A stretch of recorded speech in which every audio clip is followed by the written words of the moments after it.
Thank you and good evening. How y'all doing? I am glad to be here. I am from Georgia, the Deep South.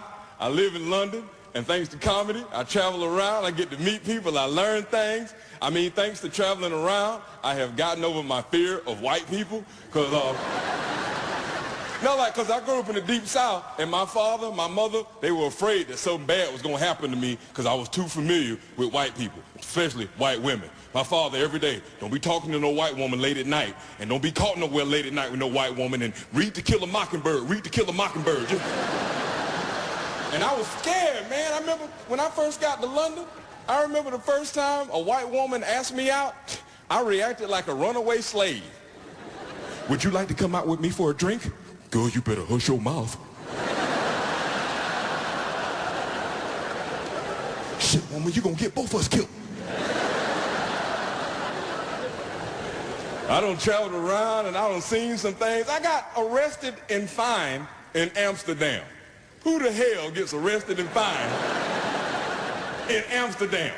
I got arrested and fined for pissing outside at night in an alley.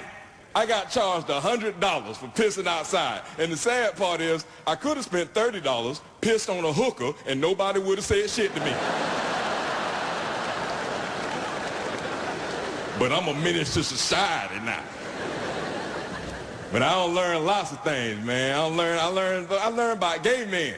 And let me tell you something about gay men you probably didn't know. And I learned this traveling around.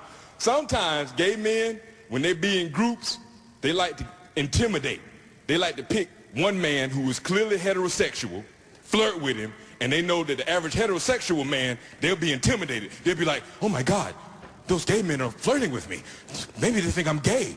Maybe I'm dressed gaily. Maybe I am gay. I walked into a bar one night, and there was some gay men in the corner, and they was looking at me, flirting, trying to intimidate me. But what they didn't know is that I'm very competitive. Guy walks over to me, he smiles at me, I smile even harder. He pats me on my shoulder, I hug him. And he looked shocked, and I said, I know what you're trying to do, man. You're trying to intimidate me with your gayness. But it ain't gonna help, because everything you can do, I can do better. You cannot out-fag me. And he didn't believe me, and the next morning when he was limping from my hotel room,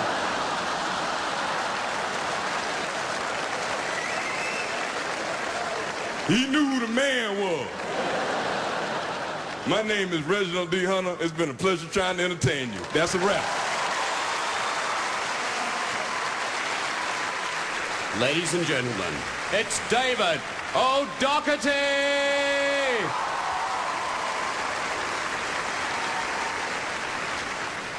All right, people, are you ready to LOL? Yeah, laugh out loud. Are you ready to LMAO? I've no idea what that means. I don't abbreviate my text messages, I'll be honest, because I'm never in that much of a rush. And if you are, maybe a text wasn't the best idea in the first place. You know, your house is on fire. No, wait, your house is on fire. Let's get ready to ruffle, though. I know what ruffle is short for. A child explained it to me recently. It's short for roll on the floor, laughing. Which you would have to say, now that is a slight exaggeration, you know? Would you say anyone in the history of texting has ever seen a text that was so funny, they actually collapsed onto the ground? At which point, the spasms they were feeling became unidirectional, and they were propelled around the room.